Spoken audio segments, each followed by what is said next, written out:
अस्सलाम वालेकुम दोस्तों हम हाजिर हैं मुस्तफ़ाई पॉडकास्ट में अपने एक नए गेस्ट के साथ। एक इंग्लिश प्रोवर्ब है, कहा जाता है कि an apple a day keep doctors away. तो हम डॉक्टर्स को दूर नहीं रखते हैं, हम डॉक्टर्स को रखते हैं अपने साथ। अगर डॉक्टर हैं बहुत ही बेहतर, बहुत ही माहिर, तो हमारे साथ आज के पॉडकास्ट में मौजूद हैं डॉक्टर जनाब अजहर। कानपुर एजेंसी के ये डॉक्टर हैं और आज हमारे पॉडकास्ट में हम लोग बात करेंगे इनसे तमाम तरह की बीमारियों के बारे में, और जो तमाम तरह की ऐसी कॉमन बीमारियां हैं जिनके बारे में हम मिथ बनाए हुए हैं, और तमाम चीज़ें ऐसी जो हमारी ज़िंदगी में, रोज़मर्रा की ज़िंदगी में हमारे सामने पेश आती हैं, और साथ में जानेंगे हम उनके ट्रीटमेंट्स और उनके सिम्टम्स। तो मिलवाते हैं हम आपको आज के अपने खुसूसी मेहमान जनाब डॉक्टर अजहर साहब से। तो सबसे पहले मैं आपका तहे दिल से शुक्रिया अदा करूंगा कि आपने मुझे मुस्तफ़ाई पॉडकास्ट पर बुलाया और मैंने इस आदत हासिल की कि हम आपके साथ गुफ्तगू कर सकें। डॉक्टर अजहर साहब, आप हमारे व्यूअर्स को अपने बारे में बताएं कि आपकी स्टार्टिंग स्टडी कहाँ से हुई और आप कहाँ से बिलोंग करते हैं। जैसा कि आप बता चुके हैं कि हम फ़िलहाल एजेंसी में एज डॉक्टर काम कर रहे हैं। मेरी इब्तदाई पढ़ाई गुजरात में हुई और वहीं से हमने एमबीबीएस में फ़रागत हासिल की।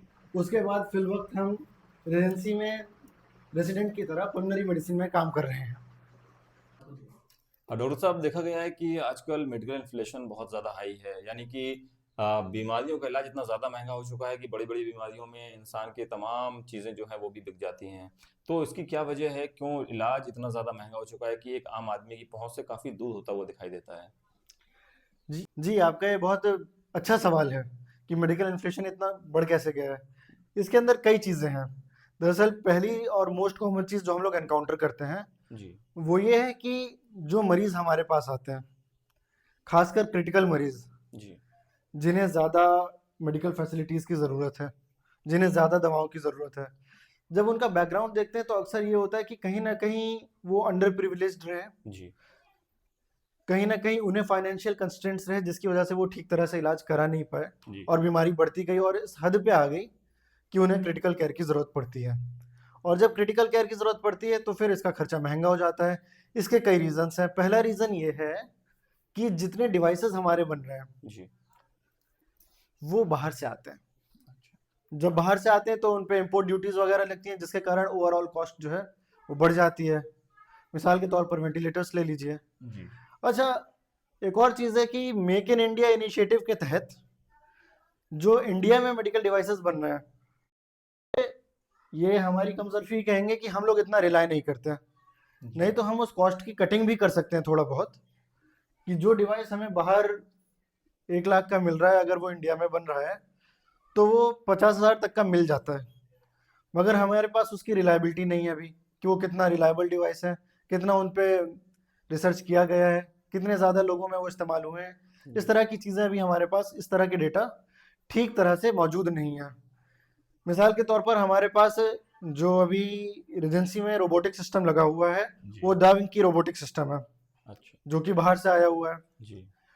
उसी के कंपैरिजन में एक इंडियन कंपनी भी रोबोटिक सिस्टम बनाती है जी। सर्जरी के लिए, जो उससे एटलीस्ट 50% चीप है। अच्छा। बट दिक्कत यही है कि हमारे पास डेटा बहुत कम है उसके लिए, कि वो कितने ज़्यादा ऑपरेशन उसने किए, कितना सक्सेसफुल रहा। इस वजह से हम अभी रिलाई कम कर पा रहे हैं।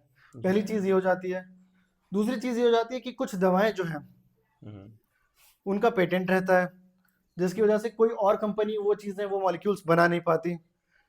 तो वो कंपनीज जो रिसर्च में अपना पैसा डालती हैं, पे करती हैं अपने एम्प्लॉयज़ को, तो उसकी दवाएं थोड़ा ज़्यादा महंगी हो जाती हैं। जी। ये मेडिसिन के एतबार से रहा। तीसरी चीज़ ये रही कि महंगाई को देखते हुए हम्म। लोगों ने हर चीज़ में प्रोफेशनलिज्म डाल दिया है। हम्म। मिसाल के तौर पर बाहर आपको एक तौलिया 10 रुपए की मिलेगी, जी। आप हॉस्पिटल में जाइए वही तौलिया आपको 50 की मिलेगी। जी। अच्छा, इसमें लोगों की मानसिकता भी शामिल है। जी।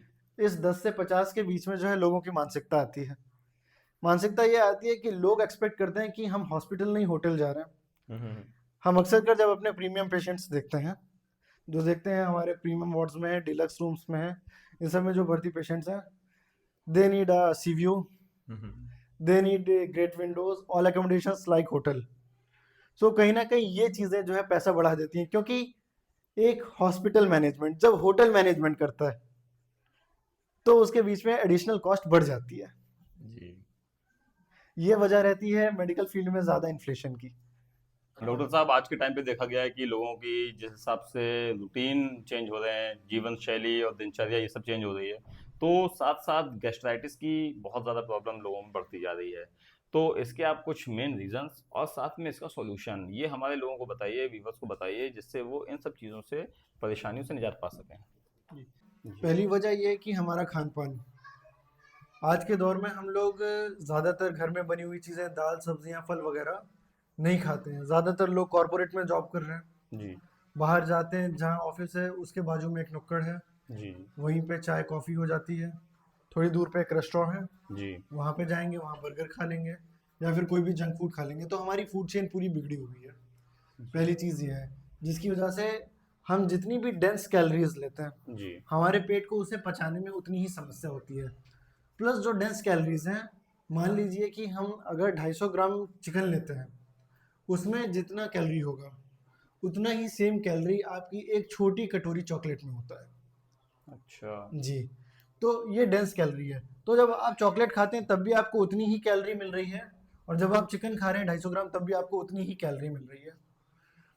इस वजह से इंसान के अंदर मोटापा बढ़ता है, पाचन समस्याएं धीरे धीरे बढ़ती जाती हैं। प्लस दूसरी चीज़ ये है कि जो हमारा रूटीन आजकल ये हो गया है, रात को देर से सोना है, सुबह देर से उठते हैं, उठने के बाद तुरंत चले जा रहे हैं अपने काम पे, ऑफिस चले जा रहे हैं, या फिर जो बिजनेसमैन है अपने बिजनेस पे चले जा रहे हैं, या जिसका जो व्यवसाय है वहाँ चला जा रहा है। जी। उसके बाद रात को देर से आते हैं, तुरंत खाना खाया और सो गए।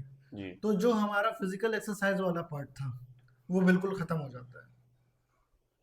हमें जो एक पर्सनल टाइम देना चाहिए हमारी सेहत के लिए, जैसे कि मॉर्निंग वॉक हो गई, रात को खाना खाने के बाद थोड़ी देर टहलना हो गया, ये सारी चीज़ें धीरे धीरे हमारे जीवन से विलुप्त होती चली जा रही हैं। जी। जी। इससे बचने का तरीका ये है कि इंसान पहले अपनी डेली रूटीन सुधारे, जैसे कि वक्त पे सोए, वक्त पे उठे, खाना अपने वक्त पे खाए, एक वक्त मुकर्रर कर ले कि सुबह इतने बजे नाश्ता करना है, दिन में इतने बजे दिन का खाना, और रात में इतने बजे नाश्ता। बीच के स्नैक्स अवॉइड करें, जैसे कि ऑफिस गए, ऑफिस में 10 चाय हो गई, ये गलत है। आपने अगर सुबह नाश्ता किया है तो आप दिन में खाना खाइए, बीच की ईटिंग को रोकिए।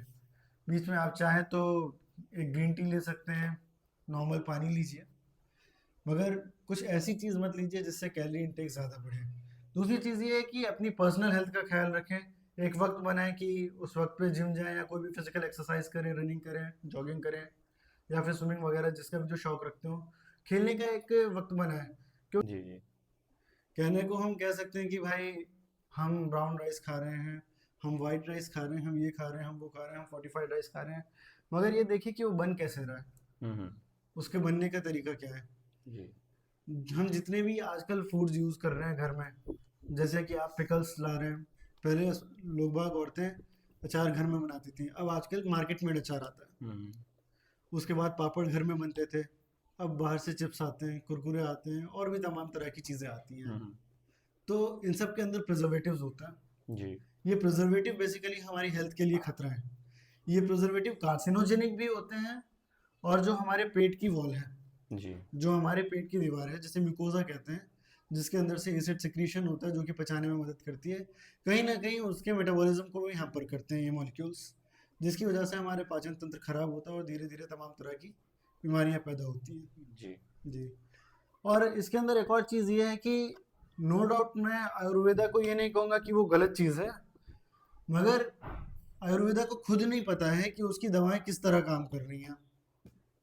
जैसे आप एलोपैथी में आते हैं, अगर आप किसी को बुखार के लिए पैरासीटामोल दे रहे हैं तो आपको पता है कि पैरासीटामोल किस तरह काम कर रही है और बुखार किस तरह कम कर रही है, और आपको कौन से बुखार में पैरासीटामोल नहीं देना है। उसी तरह आयुर्वेदिक मेडिसिन के नाम पे कुछ लोग जो है, आजकल बहुत ट्रेंड चल गया है कि वजन कम करने का, महीने में 10 किलो वजन कम करिए, 2 महीने में आधा कर लीजिए वजन, ये वो बहुत एक ट्रेंड सा चल गया है, जिसकी वजह से हम लोगों ने देखा है कि ये दवाएं खा के लोग आते हैं क्रोनिक लिवर फेलियर के साथ। अच्छा। ठीक है, बहुत ज़्यादा लीवर की समस्याएं बढ़ गई हैं इन दवाओं के कंजम्पशन से। लोग सोचते हैं कि पतले होने की शॉर्ट ट्रिक है, वजन अचानक से कम हो जाएगा, कुछ करना नहीं पड़ेगा। लोग ये दवाएं कंज्यूम करते हैं, उसे कुछ दिनों बाद, कुछ महीनों बाद आते हैं, लिवर फेलियर के साथ आते हैं, गैस्ट्राइटिस के साथ आते हैं, कई लोग हाइपरथायरॉयडिज्म के साथ आए हैं। इसे फैक्टिशियस हाइपरथायरॉयडिज्म भी कहा जाता है। अच्छा। जी। तो ये सारी चीज़ें जो हैं कंट्रीब्यूट करती हैं आईबीएस में। तो एट द एंड मैं यही कहना चाहूँगा इसके लिए कि लोगों को अपनी फिजिकल हेल्थ के लिए कुछ समय देना चाहिए, प्लस मानसिक तनाव से थोड़ा दूर रहना चाहिए। आज के समय में मानसिक तनाव बहुत ज़्यादा हो गया है। हर दूसरा इंसान किसी न किसी मानसिक तनाव से ग्रस्त है, चाहे छोटा हो या बड़ा, गरीब हो या अमीर, हर किसी को अपनी चिंताएं हैं। जी। तो ये मानसिक तनाव कम करने होंगे। और जो साइकेट्रिक डिसीजेस हैं, जिसे पहले लोग पागलपन कहते थे, उसे बीमारियों की तरह लेना चाहिए जी। कि वो वाकई बीमारियां हैं, वो क्योरेबल हैं, और ये आजकल दिन प्रतिदिन बढ़ती जा रही हैं हमारे कम इंटरेक्शन के कारण। इंसान घर में रहता है, घर में किसी से बोलचाल पसंद नहीं करता है, घर में रह रहा है, आइसोलेटेड है, वो है, उसका दोस्त मोबाइल है। तो वो अपनी दिक्कतें अपने ही आप में डाल डाल के इतना ज़्यादा गमगीन हो जाता है कि एक वक्त ऐसा आता है कि फिर वो डिप्रेस्ड हो जाता है, बाइपोलर डिसऑर्डर हो जाता है, या तमाम तरह की बीमारियां हो जाती हैं। ये सारी चीज़ें करता है, फिर इसकी दवाएं लेता है, इसकी वजह के भी साइड इफेक्ट जो होते हैं वो गैस्ट्राइटिस वगैरह होता है। तो ये सारी चीज़ें, ये बहुत एक क्रोनिक खेल है जो कि आज की जनरेशन को अफेक्ट कर रहा है। अभी जैसा कि डॉक्टर साहब आपने चाय का जिक्र किया, तो चाय एक ऐसी चीज़ है जिसकी चुस्कियां लेते हुए इंसान तमाम तरह की चर्चाएं करता है। कहीं भी बैठा होगा तो सीधे यही कहेगा चलो एक एक चाय हो जाए। तो ये चाय किस हद तक हमारी बॉडी को अफेक्ट नहीं करेगी? अगर हम कितनी चाय पीते हैं तो हमारी जो बॉडी है, जो हमारे मतलब गैस्ट्राइटिस की प्रॉब्लम है, उसको अफेक्ट ना करे? और कितनी परमिसिबल लिमिट आप बता सकते हैं हमारे व्यूअर्स को?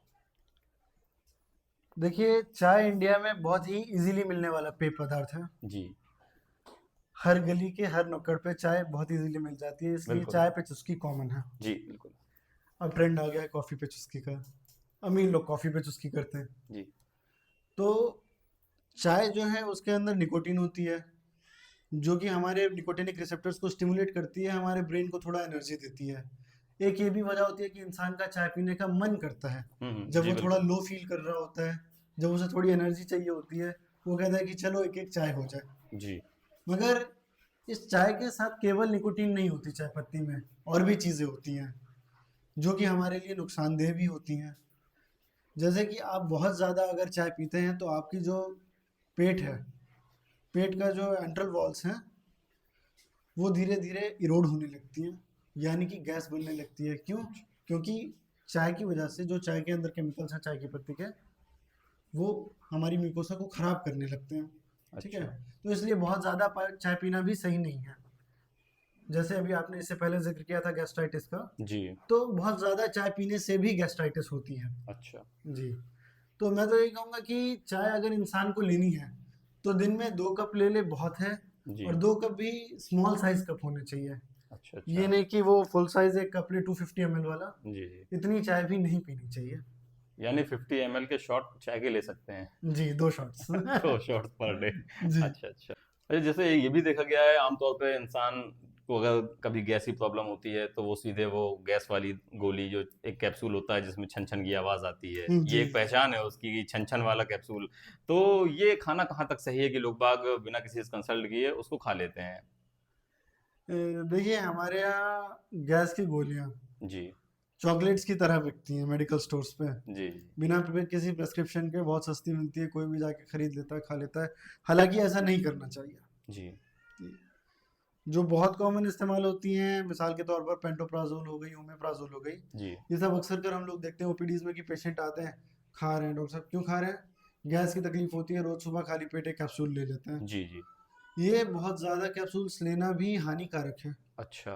ये इसलिए ख़राब है क्योंकि हर दवा के अपने साइड इफ़ेक्ट हैं। बिल्कुल। पेंटोप्राजोल का सबसे पहला साइड इफ़ेक्ट ये है कि ये एस्पिरेशन कराता है। एस्पिरेशन कराता है यानी कि खाना नॉर्मली नीचे मूव करता है, अच्छा अच्छा। ठीक है, पेट में। जब आप पेंटोप्राजोल खाते हैं तो ये मूवमेंट थोड़ा कम हो जाते हैं, अच्छा। ठीक है। कई केसेस में ऐसा देखा गया है कि ये जीईआरडी कॉज भी कराता है कभी कभी। हालांकि जीईआरडी का ट्रीटमेंट भी पेंटोप्राजोल ही है, जी मगर जब आप पेंटोप्राजोल को ओवर यूज करते हैं, जी। यानी कि जब हद से ज़्यादा खाते हैं, तो ये खुद भी जीईआरडी कराता है, अच्छा। यानी कि गैस्ट्रोइसोफेजियल रिफ्लक्स डिसीज। प्लस दूसरी चीज़ ये है कि आप अगर लंबे समय तक गैस की दवाएं ले रहे हैं तो आपकी हड्डियां कमज़ोर होने लगती हैं। अच्छा। ये इसका डॉक्यूमेंटेड साइड इफेक्ट है। अच्छा। अच्छी अच्छी जर्नल्स में, new England journal of medicine में पब्लिश हो चुका है ये जी। आर्टिकल है कि आप जो है अगर लंबे समय तक कोई भी पीपीआई ले रहे हैं जी। तो वो आपका ओस्टियोपिनिया कराता है, यानी कि हड्डी के अंदर से कैल्शियम कम कराता है, जिससे आपकी हड्डियां कमज़ोर होने लगती हैं। और यही वजह होती है कि अक्सर कर जो मोटे लोग आते हैं जिन्हें जी। गैस की दिक्कत है, वो साथ में ये बताते हैं कि डॉक्टर साहब पीठ दुख रही है, रीढ़ की हड्डी दुख रही है, अच्छा। अच्छा। नीचे दर्द होता है पीठ में, पैरों में दर्द हो रहा है। वो बेसिकली उनका बोन पेन होता है जो कि क्रोनिक गैस की गोलियां लेने से होता है। अच्छा। अच्छा। तो ऐसा नहीं है कि अगर आप गैस के मरीज हैं तो आपको हमेशा गैस की गोली लेनी है। हम्म। अगर आपको पेप्टिक अल्सर है तो उसका एक कोर्स है, आप वो लीजिए अपने जी। नियरेस्ट डॉक्टर के पास जाके। जी।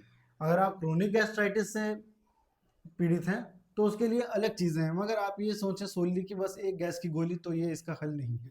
अच्छा। अच्छा, जैसा कि ये भी होता है कि अगर किसी को बुखार आया तो उसने मेडिकल से जाके बुखार की दवा खरीद ली और खा ली, तो अगर बुखार की दवा भी हम ज़्यादा खा रहे हैं तो क्या वो भी नुकसानदेह हो सकती है हमारी बॉडी के लिए? देखिए, बुखार के लिए मोस्ट कॉमनली जो दवा इंडिया में दी जाती है वो पैरासीटामोल है। जी। और ये डॉक्यूमेंटेड है कि अगर आप पैरासीटामोल एक दिन में जी। 4 ग्राम से ज़्यादा कंज्यूम करते हैं, जी। 4 ग्राम से ज़्यादा ले लेते हैं पैरासीटामोल की डोज, तो आपको लीवर फेलियर के चांसेस हैं, क्योंकि पैरासीटामोल लीवर फेलियर कराती है। अच्छा। ठीक है, इवन एनसीड्स जितनी हैं वो सारी लीवर फेलियर कराती हैं, प्लस कई एनसीड्स का किडनी पे भी उतना ही इफेक्ट है। तो पैरासीटामोल खाना है, मगर उसका जो ड्यूरेशन है जी। वो ड्यूरेशन बहुत फ्रिक्वेंट नहीं रखना। जी। ठीक है, पहली चीज़ ये है कि हर बुखार का इलाज पैरासीटामोल नहीं है। अच्छा। आपका बुखार क्यों आ रहा है आपको ये पता होना चाहिए। हम्म। मान लीजिए कि आपको टाइफाइड है, मिसाल के तौर पर जी। जी। आप पैरासीटामोल ले रहे हैं तो बुखार ठीक नहीं होगा, सिम्टोमेटिकली हो सकता है 2-3 दिन के लिए या 2-3 घंटे के लिए ठीक हो जाए, जी। मगर उसके बाद वो बुखार फिर से आएगा। निमोनिया है, बुखार फिर से आएगा। कैंसर है, बुखार फिर से आएगा। अच्छा। तो पैरासीटामोल इलाज नहीं है बीमारी का। जी। जी। पैरासीटामोल सिर्फ आपके सिम्टम को रिलीव करती है, जी। तो उसे बिना प्रेस्क्रिप्शन के नहीं लेना चाहिए। यानी कि कोई भी दवाएं हैं बिना एक एक एक्सपर्ट अच्छे डॉक्टर की सलाह के बिना कोई भी दवा जी ऐसे बिल्कुल, खुद से ना खाई जाए। बेशक बेशक। जी। आज के टाइम पे देखा जा रहा है कि जो नए नए लोग हैं, नौजवान लोग हैं, उनमें भी हार्ट अटैक के केसेस बढ़ते जा रहे हैं। और कुछ ऐसा देखा गया कि एक साइलेंट कार्डियक अरेस्ट भी हो रहा है कि पता नहीं चल रहा है और ये ऐसा अटैक आ रहा है। इसके क्या रीजंस हैं और कैसे इससे बचा जाए, और इसके प्राथमिक उपचार, अगर किसी को कोई अटैक ऐसा पड़ रहा है तो वहाँ पर जो लोग अगर मौजूद हैं तो वो कैसे उसके लिए एक प्राइमरी ट्रीटमेंट दे सकते हैं? जी, आपने बहुत अच्छा सवाल पूछा। और हाल ही में हम लोगों ने खबरों में भी देखा कि किस तरह अचानक से यूथ में, जी। पहले ये होता था कि बूढ़े लोगों को हार्ट अटैक आ रहा है एक एज के बाद आ रहा है, अब यूथ जी। में भी साइलेंट हार्ट अटैक आ रहा है। इसमें देखिए, पहली चीज़ तो ये है कि सिंपैथिक ड्राइव जब भी बढ़ती है इंसान की, तब हमारी आर्टरीज जो है कंस्ट्रिक्ट करती हैं। जी।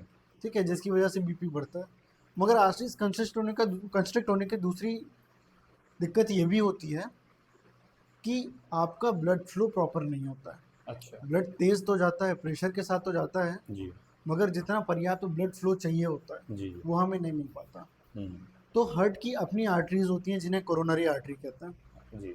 ठीक है, जिसके अंदर हार्ट को ब्लड सप्लाई होता है, क्योंकि हार्ट को भी ब्लड चाहिए सर्वाइव करने के लिए। हम्म। वो ब्लड पंप ज़रूर कर रहा है, मगर उसे भी ब्लड चाहिए। तो जब अचानक से वासो कंस्ट्रक्शन होता है, जब अचानक से आर्टरीज कंस्ट्रिक्ट होती हैं, तो इस्कीमिया होता है दिल की। ये समझ लीजिए कि हमारा दिल है, हमारे दिल के कई हिस्से हैं, उसमें कई आर्टरीज हैं। ठीक है, जिस हिस्से की आर्टरी जिस हिस्से को सप्लाई कर रही है, अगर उस हिस्से में प्रॉपर सप्लाई नहीं पहुंची तो हमारा वो हिस्सा काम करना बंद कर देगा दिल का। यही आपका हार्ट अटैक है। जी। ठीक है, ये तो आपने जान लिया सिंपैथेटिक ड्राइव के बारे में। जी। दूसरी चीज़ है कि हमारी नसों में जमा हुआ कोलेस्ट्रॉल, ये आपकी नस एक पाइप है। इस पाइप के अंदर अगर कोलेस्ट्रॉल जम जाता है तो इसका छेद छोटा हो जाता है, यानी कि जितना ब्लड जाना चाहिए उतना ब्लड नहीं जा रहा है। जी। दूसरी चीज़ ये है, कोलेस्ट्रॉल जमता कब है नसों में? जब हमारे पास एक्सेस फैट हो, जब डिसलिपिडेमिया हो, जी। है ना। तो डिसलिपिडेमिया कब होता है? जब आप अनकंट्रोल्ड खाना खा रहे हैं, जंक फूड ले रहे हैं, बहुत ज़्यादा सैचुरेटेड फैटी एसिड्स वगैरह ले रहे हैं, जी। बहुत ज़्यादा अनसैचुरेटेड फैटी एसिड्स ले रहे हैं, ये सारी चीज़ें जब आप एक्सेसिव कर लेते हैं तब आपके अंदर कोलेस्ट्रॉल की मात्रा बढ़ती जाती है, जी जिसकी वजह से नसों में कोलेस्ट्रॉल जमता है और वो ब्लड फ्लो कम कर देता है, जिससे हार्ट अटैक आता है। तीसरी चीज़ ये है मानसिक संतुलन। जब इंसान किसी न किसी मानसिक पीड़ा से ग्रसित होता है तब उसकी बॉडी में अपने आप सिंपैथेटिक ड्राइव आती है, जी बिना किसी रीज़न के, क्योंकि उसे पहले से ही कोई टेंशन चल रही है, कोई चीज़ चल रही है ना, इसकी वजह से हार्ट अटैक आता है। क्योंकि उसे कोई टेंशन है, उसके बॉडी में सिंपैथेटिक ड्राइव बार बार बढ़ रही है, जी तो बार बार एपिसोड्स हो रहे हैं कि उसकी जो आर्टरीज हैं उनमें वासोकंस्ट्रिक्शन हो रहा है, जिसकी वजह से खून कम पहुंच रहा है दिल के पास और अचानक से हार्ट अटैक हो रहा है। हार्ट अटैक के मोस्ट कॉमन सिम्टम जो होते हैं वो ये होते हैं: छाती में दर्द होना, ज़्यादातर लेफ्ट साइड पे दर्द होना, वो दर्द कभी कभी पीठ में भी जा सकता है, जौ में चबाते वक्त दर्द होना, कि जैसे कोई इंसान है वो ये कह रहा है कि हमने खाना चबा रहे थे और चबाते चबाते दर्द हुआ, साथ में दिल में दर्द हो रहा है। लेफ्ट आर्म में दर्द रेडिएट होना, प्लस साथ ही साथ आपको उल्टी जैसा आना, जी ऐसा लगना कि जैसे छाती को कोई दबा रहा है, चेस्ट टाइटनेस जिसे कहते हैं। ये सारे सिम्टम्स हैं इनिशियल हार्ट अटैक के। हो सकता है कभी कभी आदमी को चक्कर भी आए, सांस भी फूले। अगर किसी इंसान को ऐसा महसूस होता है तो घर पे हार्ट अटैक प्रिवेंट करने के लिए एटलीस्ट इंडियंस को, जी क्योंकि हमारे खाने में तेल मसाला इतना ज़्यादा है, जी स्पेशली नॉर्थ इंडियंस को, कि हमारे खाने में तेल मसाला इतना ज़्यादा है कि दवाएं रखनी चाहिए। जैसे कि एस्पिरिन सबसे मुफीद दवा है। जी एस्पिरिन क्लोपिडोग्रेल एटोर्वास्टेटिन का डोज होता है 325 mg, 300 mg और 80 mg रिस्पेक्टिवली। वो इंसान को आप प्रिवेंटिव मेजर की तरह दे सकते हैं। अच्छा अच्छा और जैसे ही सिम्टम आता है आप ये लोडिंग डोज देके तुरंत अपने नज़दीकी अस्पताल में संपर्क करें और पूरी तरह से इलाज करवाएं। अभी तो हम लोगों ने बात कर ली हार्ट के बारे में, दिल के बारे में, तो अब उसी से जुड़ी हुई एक चीज़ जिसको कहते हैं फेफड़े या लंग्स, जिसमें आप स्पेशलिटी रखते हैं, तो तमाम नौजवानों में देखा है कि ज़रा सा चलने पर हांफी आने लगती है, हांफने लगते हैं, सांस फूलने लगती है, ये भी तमाम चीज़ें होती हैं। तो लंग्स को कैसे मजबूत किया जाए? कौन सी ऐसी एक्सरसाइजेज हैं या क्या फिजिकल एक्टिविटीज़ करें जिससे हमारे लंग्स मजबूत हों? तो हमारे लंग्स के लिए भी बहुत अलग अलग तरह की एक्सरसाइजेज होती हैं जिससे आप अपने फेफड़े को मजबूत कर सकते हैं। पहली एक्सरसाइजेज जो नॉर्मल है वो आप ये कर सकते हैं कि धीरे धीरे सांस अंदर खींचिए, उसे रोक के रखिए और फिर धीरे धीरे बाहर छोड़िए। जी सांस जब भी लीजिए नाक से लीजिए, मुंह का इस्तेमाल सांस लेने के लिए मत करिए। दूसरा ये है कि आपके पास मार्केट में डिवाइस अवेलेबल है जिसे इंसेंटिव स्पायरोमेट्री कहते हैं। अच्छा इंसेंटिव स्पायरोमेट्री में 3 गेंद होती हैं, एक वाल्व होता है, एक सिलेंडर में वो गेंद बंद होती हैं। जब आप उसमें फूंकते हैं तो बॉल्स ऊपर उठती हैं। ये हो गया आपका एक्सपिरेशन के लिए। और जब आप उसे उल्टा कर देते हैं और अंदर खींचते हैं तो बॉल्स ऊपर उठती हैं। ये हो गया इंस्पिरेशन के लिए एक्सरसाइजेज। जी तो ये सारी एक्सरसाइजेज आप कर सकते हैं। प्लस आप रनिंग करिए, जॉगिंग करिए, धीरे धीरे अपने जितने भी कार्डियो वर्कआउट होता है वो करिए। इन सभी से कहीं ना कहीं लंग आपका इम्प्रूव होता है, मगर लंग इम्प्रूवमेंट उतना तेज़ नहीं होता जितना बाकी मसल्स का इम्प्रूवमेंट होता है। इसलिए आपको बहुत स्टीडी रह के लंग एक्सरसाइजेस करनी होती हैं।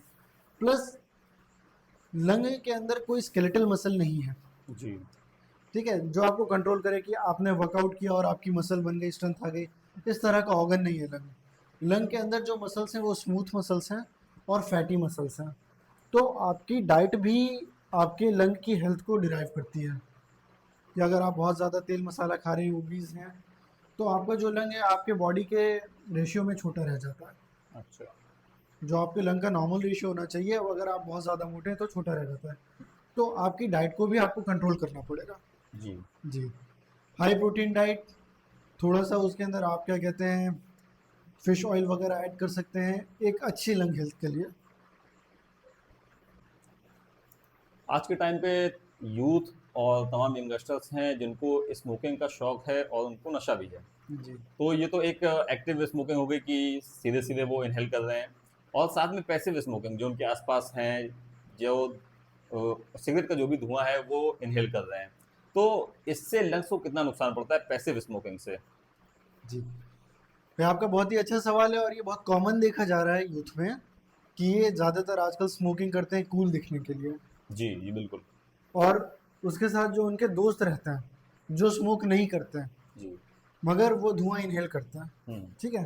तो बेसिकली जो सिगरेट का धुआं है या फिर वो जो भी चीज़ यूज़ कर रहे हैं, ई वेप इस्तेमाल कर रहे हैं या जिस भी तरह का वो स्मोक यूज़ कर रहे हैं, उसका धुआं है वो भी उतना ही हार्मफुल होता है जितना एक्टिव स्मोकिंग हार्मफुल होती है। अच्छा जी, तो इवन कुछ लिटरेचर्स में तो ये भी आया है कि passive smoking are 2 fold greater than risk होता है नॉर्मल एक्टिव स्मोकिंग से for lung cancer and developing COPD.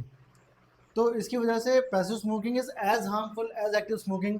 And दूसरी चीज़ हमें ये देखनी पड़ेगी कि पैसिव स्मोकिंग खाली वो नहीं कर रहे हैं जिनके दोस्त सिगरेट पीते हैं, या फिर घर बार में कोई सिगरेट पी रहा है या स्मोक कर रहा है, या फिर चूल्हे जल रहे हैं। जी जी ये नहीं है केवल पैसिव स्मोकिंग, इवन जो हमारे गाड़ियों से निकल रहा है एग्जॉस्ट जी है ना, जो हमारे इन्वायरमेंट में उड़ती हुई धूल है, जी।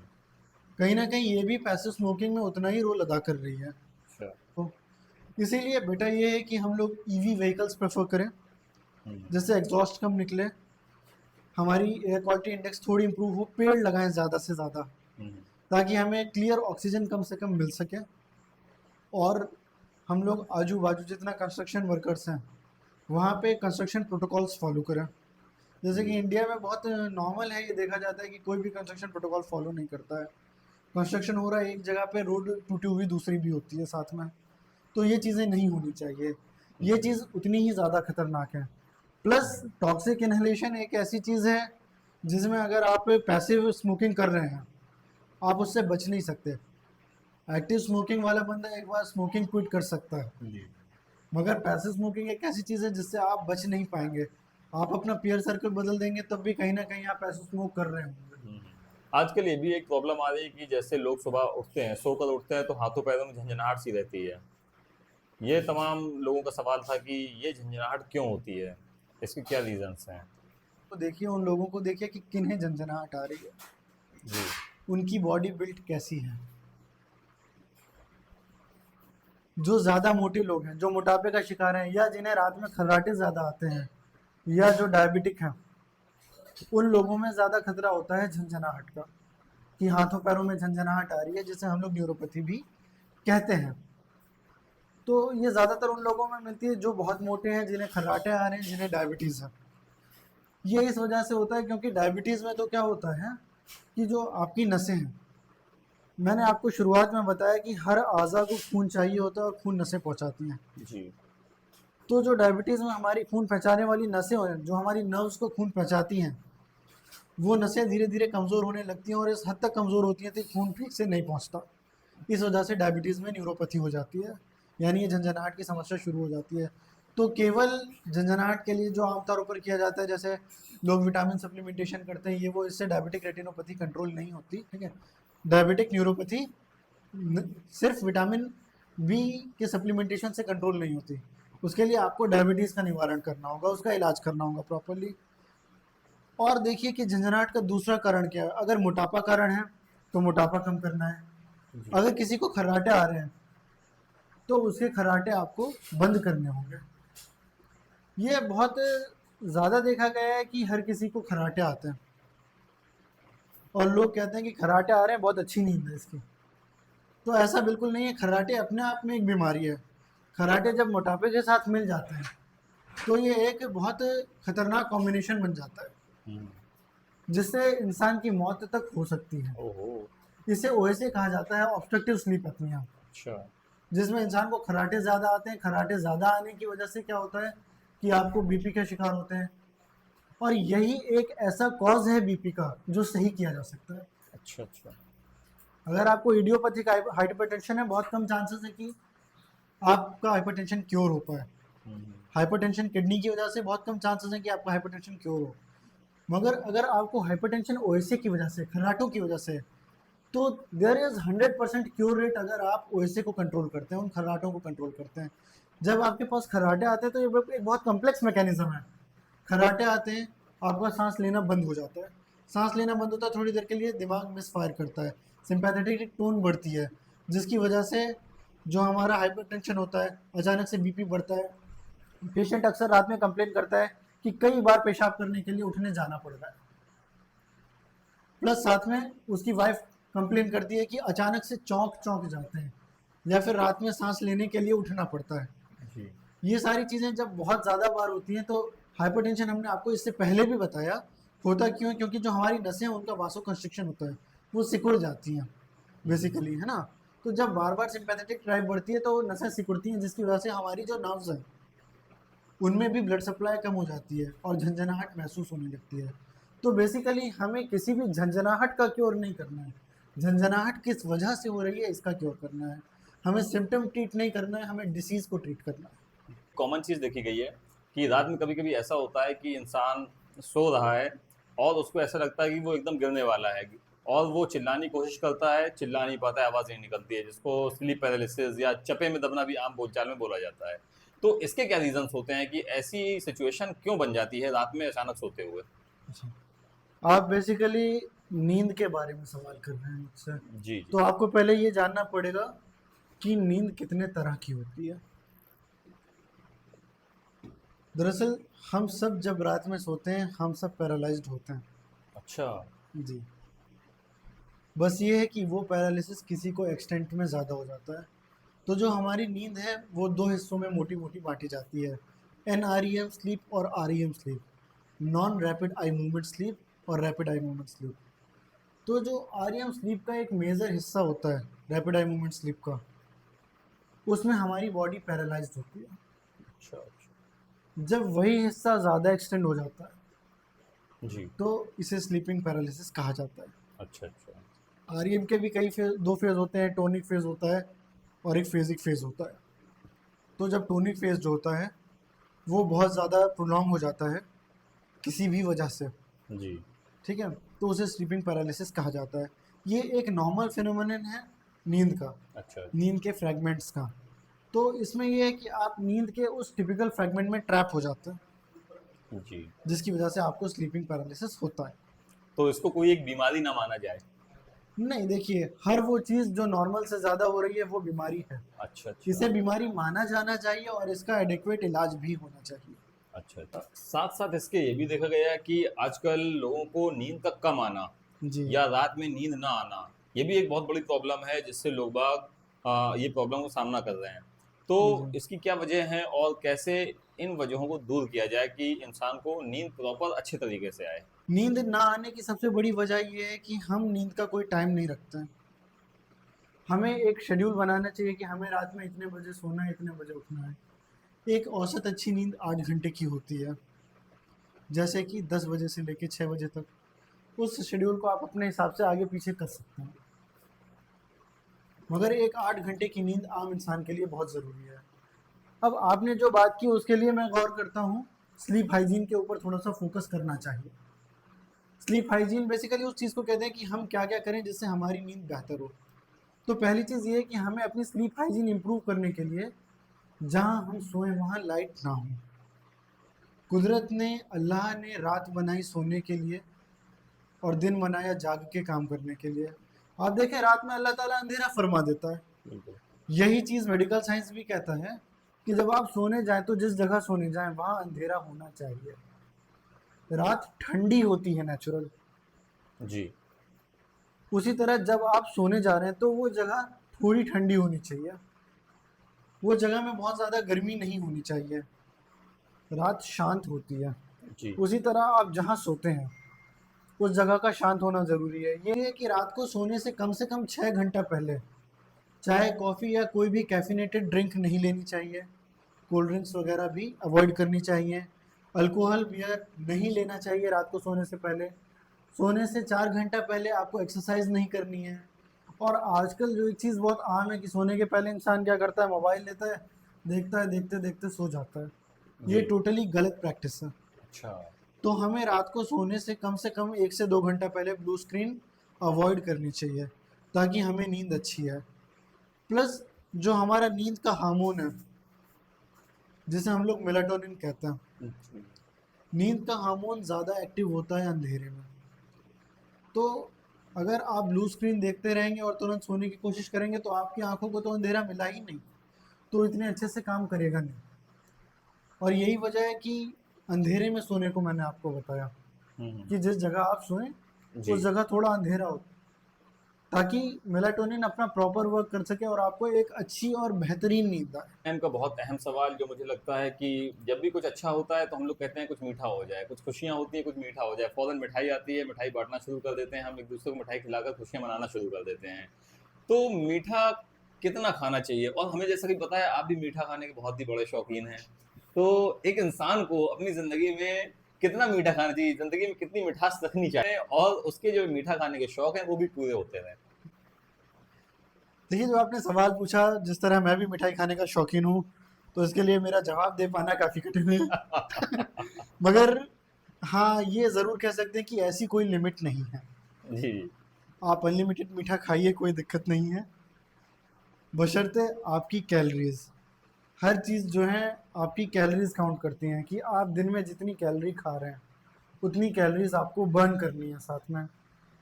आप जितना ज़्यादा खाना खाते हैं, उतना ज़्यादा खाने की जो मेहनत है आपको खर्च करनी है। तो ऐसा नहीं है कि केवल ज़्यादा मीठा खाने से ही डायबिटीज़ होती है ना? ये सोसाइटी में बहुत आम है कि आपने मीठा ज़्यादा खाया इसलिए डायबिटीज़ हुई। बल्कि हम लोग तो ऐसा भी देखते हैं अपनी ओपीडीज़ में कि कई लोग ऐसे होते हैं जिन्हें मीठे का शौक ही नहीं है, जो कभी खाते ही नहीं, मगर फिर भी वो डायबिटिक होते हैं। वो हमारे पास आते हैं, उनके ब्लड शुगर लेवल्स बड़े होते हैं। तो ऐसा नहीं है कि हाँ, इसका एक डायरेक्ट कोरिलेशन है कि जब आप कुछ मीठा खाते हैं तो वो आपके बॉडी शुगर लेवल्स बढ़ाता है डायरेक्टली, और बहुत बढ़ा देता है। मगर जो डायबिटीज़ है वो आपका इंसुलिन रेजिस्टेंस की वजह से होती है ज़्यादातर। डायबिटीज़ में आपको बता दूँ 2 तरह की होती है। एक होती है टाइप 1 डायबिटीज़, जो है बॉडी में इंसुलिन ना बनने के कारण।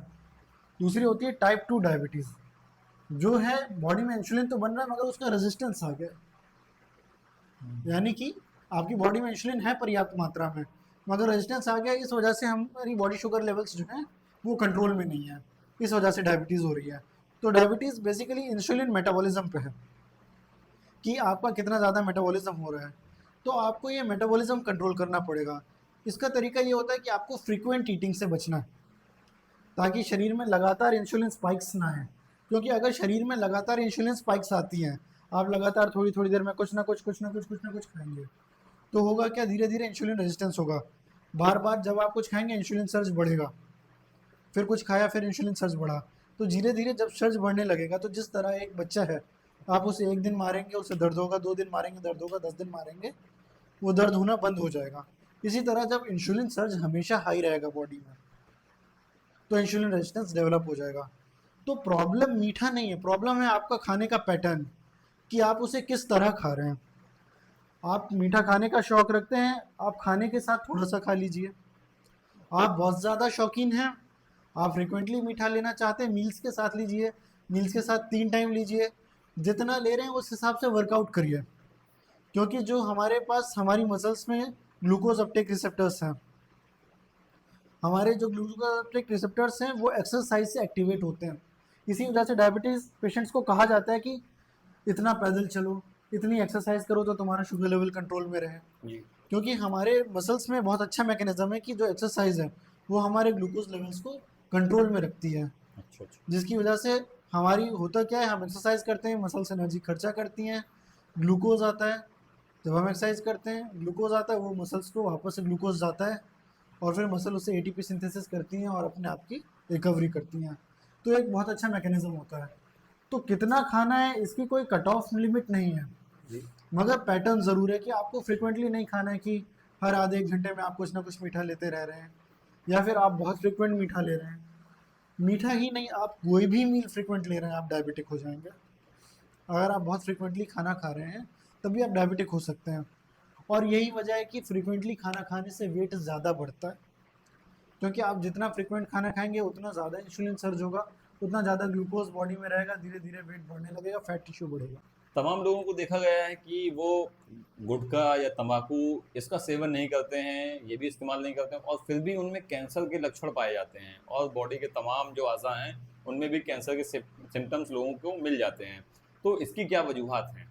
ऑन्कोजेनिक जीन्स हैं, वो हमारे आपके सबके बॉडी में पहले से ही प्रेजेंट है। जो ऑन्कोजीन्स हैं जो कैंसर करती हैं, वो जीन्स पहले से ही प्रेजेंट है, मगर वो जीन्स नेचुरली इनहिबिटेड स्टेट में होती हैं, यानी उनके ऊपर रोकथाम होती है नेचुरली। जो रोकथाम करते हैं वो ज़्यादातर गार्डियन एंजल जीन कहा जाता है P53 को, वो हमारे आपके में अभी एक्टिव है, वो उसकी रोकथाम करे हुई है। तो जिस दिन हमारे जो इनहिबिटर्स हैं वो काम करना बंद कर देते हैं, फिर ऑन्कोजीन्स एक्टिवेट हो जाती हैं और वो कैंसर करती हैं। तो जो स्मोकिंग है, ये नहीं कह सकते कि आप स्मोकिंग डायरेक्ट कैंसर करता है। स्मोकिंग आपके कैंसर के रिस्क को बढ़ाता है अच्छा। है ना? जी। स्मोकिंग रिस्क को बढ़ाता है और वो रिस्क को अप टू 40 फोल्ड्स बढ़ा देता है। तो इसलिए स्मोकिंग बिल्कुल अवॉइड करना चाहिए। प्लस कैंसर किसी को भी हो सकता है। ये सारा जेनेटिक खेल है। ये आपके और हमारे जीन्स पे निर्भर करता है कि कब तक हमारी ऑन्को जीन्स सप्रेस्ड है। जिस दिन उनका सप्रेशन खत्म हुआ, आपको या हमको या जितने भी नॉन स्मोकर्स हैं, नॉन ड्रिंकर्स हैं, नॉन अल्कोहलिक्स हैं, उन्हें कैंसर हो सकता है। इसमें कोई बड़ी बात नहीं है। हाँ, ये है कि जो स्मोक है उसके जो इनहेल्ड पार्टिकल्स होते हैं वो इतने ज़्यादा साइटोटॉक्सिक होते हैं कि वो उन जीन्स को सप्रेस कर देते हैं और उन्हें कैंसर जल्दी हो जाता है। और कई लोग ऐसे होते हैं जिनका इनिबिशन मेटाबॉलिज्म इतना ज़्यादा तगड़ा होता है कि उनके ऊपर स्मोक के फ्यूम्स का असर नहीं होता। अ, अब हम आपसे सवाल करते हैं कुछ अपने व्यूवर्स के। तो हमारे एक व्यूवर ने ये क्वेश्चन किया है कि डॉक्टर साहब से आप पूछिए कि हम बिना मेहनत किए, बिना वर्कआउट किए अपना वजन कैसे कम कर सकते हैं। पहली चीज़ तो मैं कहना चाहूँगा कि आपका व्यूअर आलसी है। जी बिल्कुल हो सकता है। वो निहायत ही कामचोर किस्म का इंसान है। मगर सारी चीज़ें कैलोरीज पे और आप कितनी कैलोरीज बर्न कर रहे हैं जी। इस पर डिपेंड करती है। अगर आप ये चाह रहे हैं कि आप बैठे बैठे वजन कम करें तो आप एक प्रॉपर डाइट लीजिए।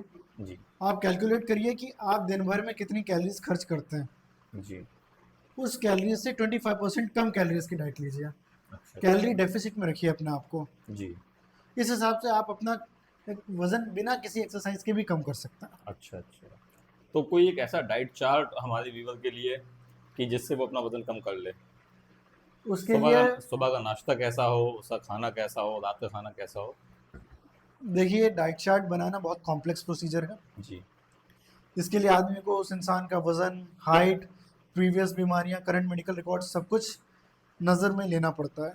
उसके लिए मेरी सलाह यही है कि वो अपने शहर में किसी नज़दीकी डाइटिशियन के पास जाए और उससे एक मरतबा मुलाकात करके अपने लिए वेट लॉस डाइट चार्ट बनवा ले। कोई ऐसे मिथ्स बताइए जो इंसान को लगता है कि हम अपने लिए बहुत अच्छा कर रहे हैं, अपनी बॉडी के लिए बहुत अच्छा कर रहे हैं, लेकिन दरअसल वो अपनी सेहत के साथ खिलवाड़ होता है। कोई ऐसी बात जी, पहली मिथ ये है, जो इंसान सोचता है कि हम अपने आप के लिए बहुत अच्छा कर रहे हैं, वो ये है ई सिगरेट। लोग सोचते हैं कि नॉर्मल सिगरेट से तो कैंसर होता है, ई सिगरेट सेफ़ है। तो ई सिगरेट्स बिल्कुल भी सेफ़ नहीं है। इवन ई सिगरेट्स बहुत ज़्यादा खतरनाक है। तो जो लोग ई वेपिंग करते हैं, ई सिगरेट्स लेते हैं, ई सिगरेट नहीं लेनी चाहिए। दूसरी मिथ ये है कि जो प्रोटीन है वो आपका केवल नॉन वेज डाइट में ही है। ऐसा नहीं होता। जो आपका प्रोटीन है, खासकर यंगस्टर्स के लिए, यूथ के लिए जो जिम जाते हैं, जी। वो बहुत ज़्यादा फ्रीक रहते हैं कि नहीं, हमें प्रोटीन रिच डाइट लेना है, इसके लिए हमें नॉन वेज ही खाना पड़ेगा, जी। हमारे पास वेज सोर्सेज नहीं है। तो उनके पास एम्पल ऑफ वेज सोर्सेज हैं। जैसे कि जितने भी आपके दाल हैं, चना है, प्लस पनीर है, दूध है, इन सारी चीज़ों से आपको एक अच्छा प्रोटीन मिल जाता है। जी। तो आप इससे एक अच्छा प्रोटीन ले सकते हैं। सोया भी काफ़ी एक अच्छा सोर्स माना जाता है प्रोटीन का, आप उसे भी कंसिडर कर सकते हैं। और तीसरी मिथ आपकी ये है कि रूम में अंधेरा ना करके केवल जो आंख पे पट्टी लगा के सो जाते हैं, आई जी। बैंड्स लगा के सो जाते जी। हैं, जी। और फिर ये बिलीव करना, ये सोचना कि नहीं, ये लगाने से हमें बहुत अच्छी नींद आ जाएगी।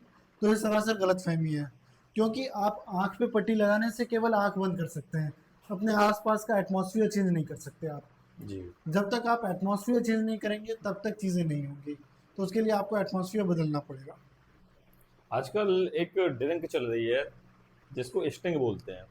यूथ काफ़ी इसको यूज़ कर रहा है, जिसमें कैफीन का कंटेंट है वो काफ़ी हाई है। उसमें खुद ये वार्निंग लिखी हुई है कि इसमें कैफीन कंटेंट बहुत हाई है। तो वो सेहत के लिए कैसे नुकसानदेह हो सकती है। देखिए, कोल्ड ड्रिंक से कई चीज़ों से सेहत के लिए नुकसानदेह है। पहली चीज़ है उनमें एडेड प्रिजर्वेटिव्स। जो उसके अंदर प्रिजर्वेटिव्स मिले होते हैं वो खुद कार्सिनोजेनिक होते हैं, कैंसर कॉज कर सकते हैं, प्लस मल्टीपल कोमॉर्बिडिटीज़ कॉज करते हैं। दूसरी चीज़ है हाई शुगर कंटेंट। उनके अंदर शुगर कंटेंट इतना ज़्यादा होता है जो शरीर को इतनी ज़्यादा कैलोरीज देता है, जिसकी वजह से आपको ओबेसिटी वगैरह, एक्सेस फैट डिपोजिशन मिल सकता है, जिसकी वजह से ओबेसिटी होगी, हाइपरटेंशन होगा, डायबिटीज़ होगी और तमाम तरह की बीमारियां मिलती हैं। कभी कभी तो हमें एंड स्टेज रीनल डिसीज़ तक मिली है। प्लस तीसरी चीज़ ये है कि बहुत ज़्यादा हाई कैफिनेटेड ड्रिंक्स लेने के बाद आपका दिमाग कैफीन का आदी हो जाता है। फिर जब आप नॉन कैफिनेटेड स्टेट में रहते हैं तो आप अपने आप को डिप्रेस्ड महसूस करने लगते हैं। इसलिए कोई भी ड्रिंक हो जो कैफिनेटेड हो उसका ओवर यूज नहीं करना चाहिए। जी। जी यानी जो प्रॉपर लिमिट है उसमें जो लिखी हुई है, मेंशन है, तो उस हिसाब से ही कैफीन यूज़ करनी चाहिए, कैफीनेटेड ड्रिंक्स यूज़ करनी चाहिए। एग्जैक्टली क्योंकि जो कैफीन है वो हमारा ब्रेन बूस्टर है, एक तरह से वो हमारे ब्रेन को न्यू हाइट्स पे ले जाता है। जब हम उसे पीते हैं तो ऐसा लगता है कि नहीं मज़ा आ गया, अरे मैं ही सबसे पावरफुल हूँ, हाउस द जोश वाली फीलिंग आती है। जी। मगर अगर आप बार बार पीते रहेंगे तो वो फीलिंग एक केमिकल की वजह से, तो जैसे ही वो केमिकल विथड्रॉ होगा, जैसे उस केमिकल की शरीर में कमी आएगी, तब आपको लगने लगेगा आप डिप्रेस हो गए, जी। फिर वो एक बीमारी बन जाएगी आपके लिए। तो इसलिए बहुत ज़्यादा किसी भी कोल्ड ड्रिंक का या किसी भी कैफिनेटेड ड्रिंक का इस्तेमाल नहीं करना चाहिए। मेडिकल स्टूडेंट्स के लिए आप क्या एडवाइस देना चाहेंगे? कोई अगर मेडिकल स्टूडेंट है या कोई इस फील्ड में जाना चाहता है तो उसके लिए आपकी क्या सलाह रहेगी? कोई इस फील्ड में आना चाहता है, कोई मेडिकल स्टूडेंट है, और अगर वो मुझसे पूछे पर्सनली, तो मैं उससे पहली चीज़ ये कहूँगा कि if you are willing to learn your whole life time, अगर तुम ज़िंदगी भर पढ़ना चाहते हो तभी आप इस प्रोफेशन में एंटर करो। हाँ, डॉक्टर साहब आप हमारे व्यूअर्स को बताएं कि एक जो मेडिकल स्टूडेंट होता है तो उसकी लाइफ कैसी होती है, उसकी जर्नी कैसी होती है एक मेडिकल स्टूडेंट की। क्या सुना है कि उसको जब नीट की तैयारी करता है तो बहुत ज़्यादा पढ़ना पड़ता है, 18-18 घंटे पढ़ना पड़ता है, तो ये मिथ है या वाकई में हकीकत है? देखिए कंपटीशन बढ़ रहा है और इसमें कोई दो राय नहीं है कि जिस तरह कंपटीशन बढ़ता है आपको पढ़ाई ज़्यादा करनी पड़ती है, मेहनत ज़्यादा करनी पड़ती है। एंड ये चीज़ बहुत मशहूर है कि अगर आप ज़्यादा मेहनत करेंगे तो आपको ज़्यादा अच्छी चीज़ें मिलेंगी। चलिए आई विल से दैट आपको एक मोबाइल मिलती है, उसके साथ आपको एक यूज़र मैनुअल मिलता है, जी। मोबाइल कैसे चलाना है। जी। आपको आपकी बॉडी के साथ कोई यूज़र मैनुअल नहीं मिलता, हम वो यूज़र मैनुअल पढ़ रहे होते हैं। तो हमें ज़्यादा अच्छे से पता होता है कि हमें अपनी बॉडी को किस तरह रखना चाहिए। बट अगर आप मेडिकल स्टूडेंट्स की लाइफ देखें तो ये इतनी अच्छी नहीं होती, ये बहुत डिप्रेसिंग फैक्ट है और इस फैक्ट को बहुत हाईलाइट किया जाना चाहिए। इवन सरकार को ये चीज़ें पता है मगर वो अंधी बनी होती है इन चीज़ों पे, और इस चीज़ को लेकर काफ़ी ज़्यादा प्रोटेस्ट भी चलते हैं कि मेडिकल स्टूडेंट्स के साथ अन्याय बहुत होता है। जैसे वो MBBS कर लेते हैं, they study for 4.5 years, do internship, when they come in internship they are exposed to excessive work, very excessive work। आप बताइए मुझे एक औसत इंसान कितनी घंटे काम करता है? 8 घंटे। जी बिल्कुल। A intern does works for 12 hours, 24 hours, 36 hours ओहो। till the HOD is pleased by intern। ओहो। So there is basically no limit, no time limit। The medical students have no life, they are lifeless, their life has no value, so they are living like underpaid workers only। Recently we got an incident in news about Rajasthan, that Rajasthan में एक बच्चे को hostel में, medical college में, cooler में current आ रहा था, water जी। Cooler में जहाँ से पानी पीते हैं, जी। और घर से दूर रह रहा है, उसे वाटर कूलर से ही पानी लेना, उस वहाँ वो पानी लेने जाता है, वाटर कूलर में करंट आ रहा था, उसे करंट लगा, उसकी डेथ हो गई। ओहो। Hospital administration did nothing. So these are the serious things which we need to care about, कि मेडिकल फ्रेटर्निटीज़ की कोई लाइफ की वैल्यू इस वक्त रह नहीं गई है। All the persons who are sitting in higher positions are just thinking about their own advertisement, their own money, not about the lives of the caregivers who are actually working in the field। अगर आप doctor ना होते तो फिर क्या होते? क्या engineer होते? अगर मैं डॉक्टर ना होता तो मैं कहीं ना कहीं किसी ना किसी कॉलेज में केमिस्ट्री का प्रोफेसर होता। अच्छा क्या? मगर अगर आप पर्सनल प्रेफरेंस की बात करें जी। तो पर्सनल प्रेफरेंस मैं हमेशा देता हूँ कंजर्वेटिव ट्रीटमेंट को, until and unless surgery is indicated. Coffee या चाय? डॉक्टर असद को क्या पसंद है, कॉफी या फिर चाय, या फिर अगर मैं तीसरी चीज ऐड करूं उसमें मिठाई, इन तीनों में से आपको क्या चूज करना, अगर कहा जाए तो क्या चूज करेंगे आप? बहुत ही रोचक सवाल पूछा आपने, कॉफ़ी या चाय या फिर या मिठाई? फिर मिठाई। जी। तो मेरा पहला प्रेफरेंस हमेशा मिठाई रहेगा। यहाँ पर अपने व्यूअर्स को बताना चाहेंगे कि आप मिठाई पर फोकस ना करें, क्योंकि ये डॉक्टर हैं, इनको पता है कि हमें मिठाई कैसे खानी है और फिर हमें वर्कआउट करके अपना जो इन्होंने मिठाई खाई है उसको कैसे हजम करना है। क्योंकि ये डॉक्टर हैं, जैसा कि मुझे पता है, जब भी ये अपने क्लिनिक में होते हैं और कानपुर एजेंसी में होते हैं, ये लिफ्ट का इस्तेमाल बहुत ही कम करते हैं। ये ज़्यादातर सीढ़ियों से ही ऊपर आना जाना करते हैं। तो आप लोग मिठाई खाएं तो अपने रिस्क पर खाएं। आप महाराजा शरीफ से मुरीद हैं और साथ में आप मदनी मियाँ के भी बहुत बड़े फैन हैं। तो इन लोगों का ये जो शख्सियात है यहाँ की, उनका आपकी ज़िंदगी में क्या रोल रहा? पहले तो मैं ये कहना चाहूँगा, ये मेरे लिए बड़े फ़ख्र की बात है कि मैं डॉक्टर सैयद मोहम्मद अमीन मियाँ कादरी साहब से मुरीद हूँ। और एक बहुत ही बड़ी मेरी ज़िंदगी का जो अरसा था, यानी 5 साल मेरे MBBS के, जी। वो मैंने हुज़ूर शाइखुल इस्लाम वल मुस्लिमीन सैयद मोहम्मद बनी अशरफुल जिलानी मदज़िल्लहुल आली की ज़ेर निगरानी में गुजारे। तो इनका मेरी ज़िंदगी पे काफ़ी ज़्यादा असर रहा है। बल्कि मैं ये कहना चाहूँगा कि इन्होंने मुझे दुनिया के साथ साथ दीन से भी जोड़ दिया। और ये कहना चाहूँगा कि मैंने अपने मेडिकल साइंस में जी। इस्लाम को भी लिंक कर लिया है कहीं ना कहीं, कि इस्लाम और मेडिकल साइंस के अंदर क्या क्या सिमिलैरिटीज़ हैं, ये सारी चीज़ें। प्लस जो एक रूहानियत होती है, जी। तब आप किसी मुआलिज की तरह ट्रीट नहीं कर रहे होते पेशेंट्स को, जब आप ऐसे दो बड़े स्पिरिचुअल लीडर्स के साथ हैं जिनका आपकी ज़िंदगी पर असर रहा है, तो आप केवल डॉक्टर नहीं रह जाते हैं, फिर आपके अंदर थोड़ी स्पिरिचुअलिटी आ जाती है। आप स्पिरिचुअली भी पेशेंट को हील कर रहे होते हैं। जी। आप केवल दवा नहीं देते हैं, आप उसे दवा के साथ आप दवा देते हैं और ये चाहते भी हैं जी। कि वो मरीज़ ठीक हो जाए। दोस्तों, आप सुन रहे थे कानपुर एजेंसी के डॉक्टर अजहर को हमारे इस पॉडकास्ट में। आपने तमाम उनसे अनकही और अनसुनी बातें सुनी और साथ में तमाम सॉल्यूशंस आपने देखे और आपने सुने कि आप एक अपनी ज़िंदगी को कैसे बेहतर बना सकते हैं, आप अपना रूटीन लाइफस्टाइल कैसे चेंज करके और अपनी बॉडी को कैसे अच्छा चला सकते हैं और एक लंबी और हेल्दी ज़िंदगी जी सकते हैं। मुस्तफ़ाई पॉडकास्ट को आप देखते रहिए, हमारे साथ अलग अलग तरह के गेस्ट यहाँ पर मौजूद रहेंगे। हमारे चैनल को आप सब्सक्राइब कीजिए, अपने दोस्तों के साथ शेयर कीजिए और कमेंट ज़रूर कीजिए। बहुत बहुत शुक्रिया।